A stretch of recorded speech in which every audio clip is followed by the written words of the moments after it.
का सुंदर प्रश्न आया है सुरेश कुमार बिहार से। महाराज जी, भगवान विष्णु में और भगवान शंकर में किसकी पूजा करने से अधिक फल प्राप्त होती है? ये दोनों में सच्चा भगवान कौन है? बड़े कौन हैं? छोटे कौन हैं? क्योंकि आजकल बहुत सारे लोग संदेह पर पहुंचाते हैं। कुछ कहते हैं कि कृष्ण ही परम ईश्वर हैं, कुछ लोग कह रहे हैं नहीं, शिव ही परमेश्वर हैं। तो इन दोनों में कौन मूल ईश्वर है? किसकी भक्ति से अधिक फल प्राप्ति होती है? देखिए, बड़ा सुंदर प्रश्न आया है और ये आजकल सबके मन में है कि हम किस देवता की पूजा करें और विष्णु और कृष्ण में या शंकर में क्या अंतर है। तो मैं आपको एक पुस्तक बताता हूं, भगवद गीता। भगवद गीता में भगवान कृष्ण अर्जुन से कहते, हे अर्जुन, एको अहम द्वितीयो नास्ति ना भूतो ना भविष्यति। हे अर्जुन, मैं एक हूं, ना भूतकाल में मेरे अलावा कोई था, ना भविष्य में मेरे अलावा कोई होगा। और एक शिव गीता आता है, भगवान शिव ने भी गीता का ज्ञान दिए हैं। आपको पता है, जो भगवान कृष्ण ने अर्जुन को ज्ञान दिए हैं वही ज्ञान भगवान शिव ने भी किसी को दिए हैं। आप में से ज्यादा तो लोग नहीं जानते होंगे, मैं बता देता हूं। वही ज्ञान शंकर भगवान ने राम जी को दिए थे, उसका नाम है शिव गीता। बहुत जगह पे उपलब्ध होगी शिव गीता, आप पढ़ें तो बहुत अच्छा है। राम जी को शिव जी ने गीता का ज्ञान दिए थे और वहां भी शंकर जी यही बात कहते हैं कि एको अहम द्वितीयो नास्ति ना भूतो ना भविष्यति। और शास्त्र क्या कहते हैं? सत्य नारायण, कि नारायण ही सत्य है। और भगवान दूसरी तरफ से भगवान शंकर को क्या कहा जाता है? सत्यम, कि जो स्वयं सत्य के स्वरूप है। अर्थात सत्यम, जो स्वयं ही सत्य हैं, जिनसे बड़ा कोई सत्य नहीं है।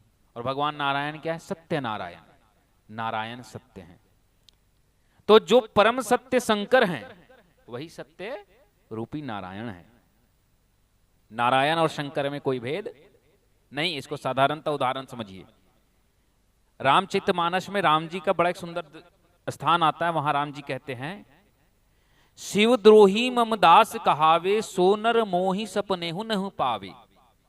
जो मनुष्य शिव के द्रोह करता है वो मनुष्य मुझे सपने भी नहीं पा सकता है।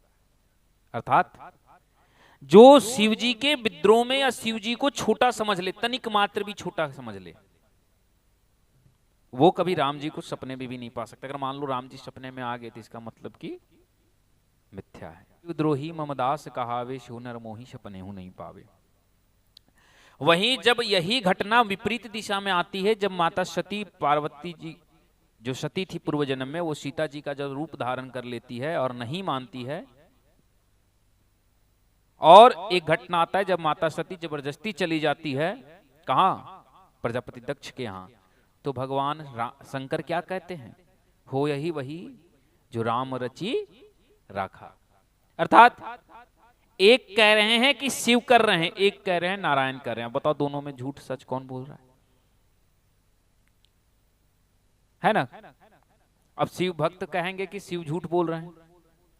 शिव भक्त के लिए तो शिव सच्चे हैं, तो नारायण श्रेष्ठ हुए। अब नारायण भक्तों के लिए सच्चा कौन है? नारायण। तो श्रेष्ठ कौन हुए? शिव हुए ना जी। अगर आप नारायण के भक्त हैं तो आपके लिए श्रेष्ठ कौन हुए? शिव हुए, क्योंकि किसने कहा है? राम जी बोले हैं। और अगर आप शिव भक्त हैं तो आपके लिए श्रेष्ठ कौन हुआ? विष्णु जी हुए ना। क्यों? क्योंकि ये बात शंकर जी बोले हैं। तो जिसकी जब आप भक्ति करें, जब आप हनुमान जी की भक्ति करते हैं तो हनुमान जी के सामने जाकर के आप क्या करते हैं? राम राम। हनुमान जी को बोलिएगा जय हनुमान, तो हनुमान जी सामने से क्या बोलेंगे? ठीक है, जय हनुमान। हम हनुमान जी को जाते तो राम राम क्यों बोलते हैं? क्योंकि हनुमान जी को राम नाम प्रिय है। तो शंकर जी को भी राम नाम ही प्रिय है। उसी तरह राम जी को शंकर नाम प्रिय है। अगर राम जी की प्रतिमा के सामने हाथ जड़ करके हम कहें ओम नमः शिवाय या जय शिव शंकर, तो कौन प्रसन्न होंगे? राम प्रसन्न होंगे। अब दूसरे अर्थ को समझिए क्या है। भगवान शंकर और विष्णु में बड़ा हम अंतर बता देते, छोटी सी आप समझ में अंतर हो जाएगी। जैसे भगवान शंकर संत स्वरूप में हैं, त्यागी स्वरूप में हैं। क्यों? क्योंकि वो काल स्वरूप में हैं। और भगवान विष्णु प्राण तत्व में हैं। किस तत्व में है? राज तत्व में है, प्राण तत्व में, इसलिए वो राजा के स्वरूप में है। तीनों लोक के राजा हैं।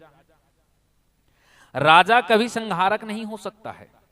राजा कभी संहारक नहीं हो सकता है। शास्त्र कहता है कि राजा शत्रु को मार सकता है, लेकिन जब तीन लोक का राजा ही भगवान नारायण है, 14 लोक के, तो फिर वो संहार किसका करेंगे? पापी से पापी व्यक्ति भी किसके प्रजा है? भगवान नारायण के। इसलिए संहार के देवता के रूप में कौन है? शंकर जी हैं। तो ये विचार करना कि शंकर और राम में ज्यादा बड़ा कौन है, ये विचार नहीं करना चाहिए। बस हमें ये समझना चाहिए कि अगर हम राम भक्त हैं तो राम जी कहे हैं कि शिवद्रोही मम दास कहावे, सो नर मोहि सपने हूं नहीं पावे। और राम जी की जब आप जीवनी पढ़ेंगे तो हर जगह किसकी पूजा किए हैं? लंका जाने से पहले राम जी की पूजा, शंकर जी की, फिर लंका पहुंचने के बाद दुर्गा जी की पूजा किए हैं, किए ना। तो हमें ये बात हमेशा ध्यान रखना चाहिए कि अगर हम राम भक्त हैं तो राम के आराध्य राम से ऊंचा है। राम से बड़ा कौन है? राम के आराध्य। हम राम भक्त हैं तो मेरी विचार ऐसी होनी चाहिए। और अगर मैं शिव भक्त हूं तो शिव के आराध्य कौन है? राम। इसीलिए बेलपत्र में राम राम लिख करके चढ़ाया जाता है। तो जब मेरे आराध्य भगवान भोलेनाथ शंकर के आराध्य राम हैं, तो मेरे लिए ज्यादा यशकर पूजनीय कौन होंगे? राम। ठीक है। और काकभूषुंडी की कथा आप पढ़े होंगे, मैं कभी इस कथा पे आऊंगा। चर्चा इसमें लंबी 10-15 मिनट की होती, 20 मिनट की कथा होती, मैं कभी कथा डाल दूंगा। तो बड़ा सुंदर आता है कि काकभूषुंडी को शंकर जी का भक्त था, लेकिन कोई गलती करता है तो उसे शंकर जी दोष दे देते हैं, श्राप दे देते हैं, जिस कारण से श्राप के काट के लिए भगवान शंकर वरदान में विष्णु भक्ति प्रदान करते हैं। वहीं मार्कंडेय ऋषि को भगवान विष्णु के भक्त थे, परंतु उन्हें शंकर भक्ति प्राप्त होती है, शंकर जी से ज्ञान प्राप्त होता है। तो शिव के परम भक्तों को विष्णु भक्ति प्राप्त होती है, विष्णु जी के द्वारा संरक्षण प्राप्त होती है, और विष्णु भक्तों को शिव के द्वारा। इसीलिए भेद नहीं। देखिए शंकराचार्य अद्वैत सिद्धांत लाते हैं, इसका अर्थ है कि सारे देवता एक हैं, सारे देवता एक हैं। जिस प्रकार से सारी नदियां समुद्र में मिलती है, परंतु उसके संगम का आधार कहीं ना कहीं अलग होता है। कहीं से यमुना अलग निकल रही, गंगा अलग निकल रही, लेकिन अंततः जाति समुद्र में है। उसी प्रकार से रूप ईश्वर के अलग अलग कारणों से अलग अलग रूप में दिखते हैं, परंतु भक्ति अर्थात समुद्र वह है जो भक्ति है, जो हर देवी देवता को अंततः एक स्थान पर ला करके खड़ा कर देती है। इसीलिए भगवान जब कृष्ण परम रूप दिखाते हैं, विशाल रूप जब अर्जुन को दर्शन देते हैं, तो अर्जुन को उसमें शंकर जी भी दिखाई देते हैं, उसमें विष्णु जी भी दिखाई देते हैं, सब दिखाई देते हैं। और एक नरकासुर का युद्ध में, बानासुर का युद्ध में वर्णन आता है कि जब बानासुर और कृष्ण में युद्ध हुआ था, तो बानासुर के सामने भगवान शंकर प्रकट हो गए अंत में, और बानासुर से कहते हैं कि हे बानासुर, हम में और कृष्ण में कोई अंतर नहीं है, तुम एक बार हमको कृष्ण में और कृष्ण को हम में देखो। जब भगवान शिव को हृदय में बिठा करके भगवान कृष्ण को देखता है बानासुर, तो देखता है कि कृष्ण शंकर जी के स्वरूप में है, और जब वही अपने सर को शंकर जी की ओर मोड़ता है, तो देखता है कि शंकर जी विष्णु जी के स्वरूप में, कृष्ण स्वरूप में खड़े हैं। इसका अर्थ है कि दोनों में कोई भेद नहीं है। हाँ, बानासुर के द्वारा भगवान शिव के द्वारा कहा गया, यही कृष्ण भी कहते हैं। इसलिए मन में भेद, किसी की भी पूजा कीजिए, कोई दिक्कत